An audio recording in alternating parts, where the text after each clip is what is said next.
خواہ کوئی دولت میں قارون ہو یا تکبر میں فرعون، شجاع میں کوئی علی کرم اللہ وجہہ ہو یا خون ریزی میں چنگیز و خلاقو، دراز عمر میں نوح علیہ السلام ہو یا عدل و انصاف میں نوشیروان عادل، غربت میں یحییٰ ہو یا خوبصورتی میں یوسف، ذہانت میں سکرات یا بکرات ہو عشق میں مجنوں، سیاح میں ابن بطوطہ یا بیرونی، رعونت میں نمرود، فتوحات میں سکندر اعظم ہو یا غداری میں میر جعفر الصادق، حکمرانی میں جلال الدین اکبر ہو یا خاموشی میں زکریا، سب کے لیے سورہ آل عمران کی آیات کہ ہر جان کو موت چکنی ہے۔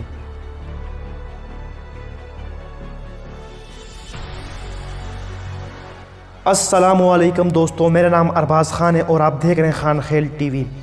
امید کرتا ہوں کہ آپ سب خیریت سے ہوں گے۔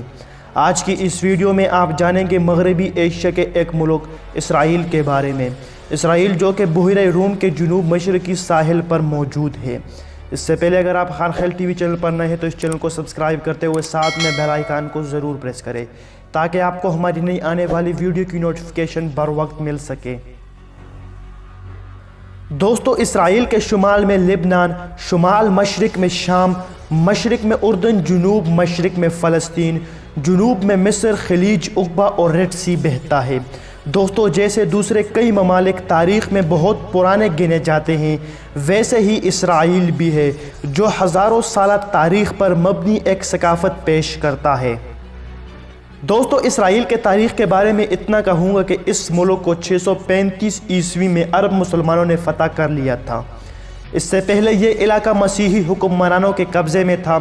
مسلمانوں کا قبلہ اول ہونے، مسیحیت کے متبرک مقام ہونے اور دیواریں گریہ ہونے کے سبب سے یہ مسلمانوں، یہودیوں، عیسائیوں کے نزدیک مذہبی مقام ہے۔ یہی وجہ ہے کہ سب ایک ہی کوشش میں لگے ہوئے ہیں کہ یہ ملک ان کے قبضے میں چلا جائے۔ مسلمانوں کے ہاتھوں 665 عیسوی میں قبضہ ہونے کے بعد یہ علاقہ 1300 سالوں تک مسلمانوں کے قبضے میں رہا۔ 600 سالوں تک اموی، عباسیوں اور صلیبی جنگجو بار بار اس پر قابض ہوتے رہے۔ 1260 میں یہ سرزمین مملوک امپائر کا حصہ بنا۔ 1516 میں یہ ترک عثمانیوں کے قبضے میں چلی گئی۔ پہلے جنگ عظیم کے بعد جب ترکی ٹوٹ ٹوٹ کر بکھر گیا تو برطانیہ نے یہاں پر قبضہ کر لیا۔ برطانیہ نے 1920 میں اس علاقے کو تقسیم کیا۔ پھر دنیا نے وہ وقت بھی دیکھا جب ہٹلر کے ہاتھوں یہودیوں کی آبادی ختم ہونے لگی۔ لاکھوں کی تعداد میں یہودیوں کو زہریلی گیسوں، تلواروں اور بموں سے جہنم واصل کر دیا گیا۔ لیکن برطانیہ میں مقیم یہودی اور جو یہودی لہو کاسر سے بچ نکلے تھے، سب نے برطانیہ راج کے خلاف اعلان بغاوت بلند کر دیا۔ تمام ممالک سے بچے ہوئے یہودیوں نے اسرائیل کی طرف رخ کرنا شروع کر دیا۔ اسرائیل کی طرف آنا اور اس ملک میں یہودیوں کو جگہ دینا برطانیہ پر دیگر ممالک اور یہودیوں کا دباؤ تھا۔ ہندوستان کے بٹوارے سے کچھ عرصہ پہلے برطانیہ نے اعلان کیا کہ حکومت برطانیہ ایسا کوئی حل تلاش کرنے میں ناکام رہی ہے جس میں اسرائیل اور عربوں کے درمیان کوئی فیصلہ کیا جائے، لہٰذا وہ جلد سے جلد اس علاقے سے جانے کا سوچ رہے ہیں۔ 15 مئی 1947 کو اقوام متحدہ میں فلسطین کے لیے کمیٹی تشکیل دی گئی۔ 3 ستمبر 1947 کے روز اس کمیٹی نے یہ رپورٹ پیش کی کہ برطانیہ کا نکل جانے کے بعد یہ فیصلہ کیا جا سکتا ہے کہ اس ریاست کو یہودی آبادی اور عرب آبادی میں تقسیم کر کے 2 ممالک بنا دیے جائے اور یروشلم شہر کو دونوں سے الگ کر کے بین الاقوامی نگرانی میں رکھا جائے۔ 20 نومبر 1947 کو یہ قرارداد منظور کر دی گئی۔ یہودیوں کی تنظیم جوش ایجنسی نے اسے مکمل طور پر تسلیم کر لیا، لیکن عرب ممالک نے اسے مسترد کر دیا۔ 14 مئی 1948 کو برطانیہ مکمل طرح سے اس ملک کو چھوڑ کر نکل گیا، مگر برطانیہ کے جانے سے پہلے ایک ایسے خانہ جنگی نے جنم لیا جو ہزاروں فلسطینیوں کو نگل گئی۔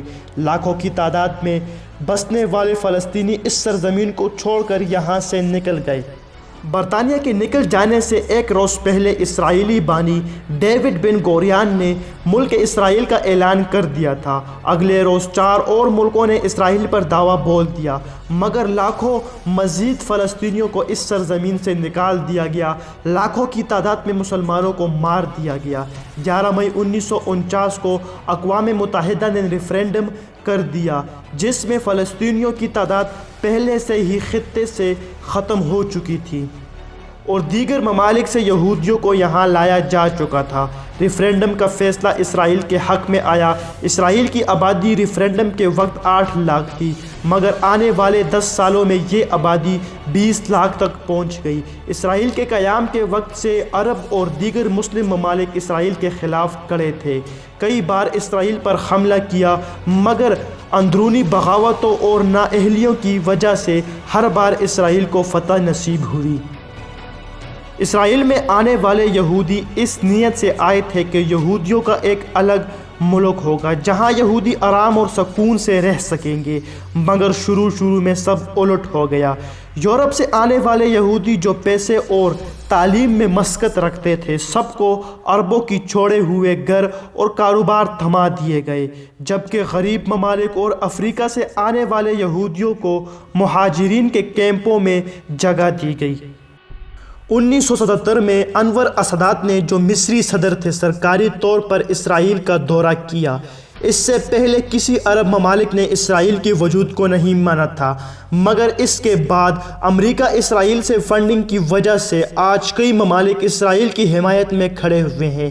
لیکن پاکستان آج بھی ایک ایسا اسلامی ملک ہے جو اسرائیل کے وجود کو مانتا ہی نہیں۔ اسرائیل کے بارے میں اگر بات کی جائے تو اس ملک کا نام اسٹیٹ آف اسرائیل ہے۔ اس ملک کا رقبہ ریفرینڈم کے وقت 16,000 مربع کلومیٹر کے لگ بھگ تھا۔ 1967 کے جنگ کے ہونے کے بعد 20,770 مربع کلومیٹر بن گیا، لیکن اسرائیلی مشرقی یروشلم اور گولان کی پہاڑیوں کو ملاتے ہوئے اپنے ملک کا رقبہ 22,072 مربع کلومیٹر بتاتے ہیں، اور یہی رقبہ اسرائیل کے قوانین میں بھی بتایا جاتا ہے۔ جبکہ ویسٹ بینک پر قبضہ کرنے کے بعد یہ ملک 27,000 مربع کلومیٹر تک پھیل چکا ہے۔ اپنے رقبے کے اعتبار سے اس ملک کو دنیا میں 150ویں نمبر پر سب سے بڑا ملک ہے، اور اس ملک کی حالیہ آبادی 9.3 ملین سے بھی زیادہ ہو چکی ہے، اور اپنے آبادی کے حوالے سے یہ ملک دنیا میں 99ویں نمبر پر سب سے بڑا ملک ہے۔ اسرائیل کے سفارتی تعلقات دنیا کے 157 ممالک کے ساتھ قائم ہیں۔ عرب لیگ کے 3 ممالک مصر، اردن اور موریتانیہ اسرائیل کے ساتھ سفارتی تعلقات بنائے ہوئے ہیں، مگر مصر کی عوام اسرائیل کو دشمن ملک کہتی ہے، اور اسی طرح دیگر عرب ممالک کے ساتھ اندرونی تعلقات کے باوجود بھی اسرائیلی قانون اور عوام لبنان، شام، سعودی عرب، ایران، عراق، سوڈان اور یمن کو دشمن ملک تصور کرتا ہے، اور ان ممالک کو جانے والے اسرائیلی شہریوں کو وزارت داخلہ سے خصوصی اجازت لینی پڑتی ہے۔ اسرائیل کے بارے میں دلچسپ حقائق کی بات کی جائے تو آئنسٹائن ایک ایسا قابل بندہ تھا جسے اسرائیلی حکومت نے اپنا صدر بنانے کی پیشکش کی تھی، جسے آئنسٹائن نے مسترد کر دیا تھا۔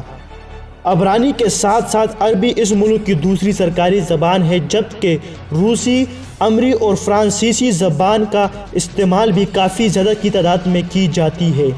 ایک وقت تھا جب اس ملک میں مسلمان بسا کرتے تھے، لیکن آج اس ملک میں مسلمانوں کی تعداد پوری آبادی میں 17% ہے، 2% مسیحی لوگ، 2% داروز، جبکہ باقی آبادی مختلف یہودی نسلوں کی ہے۔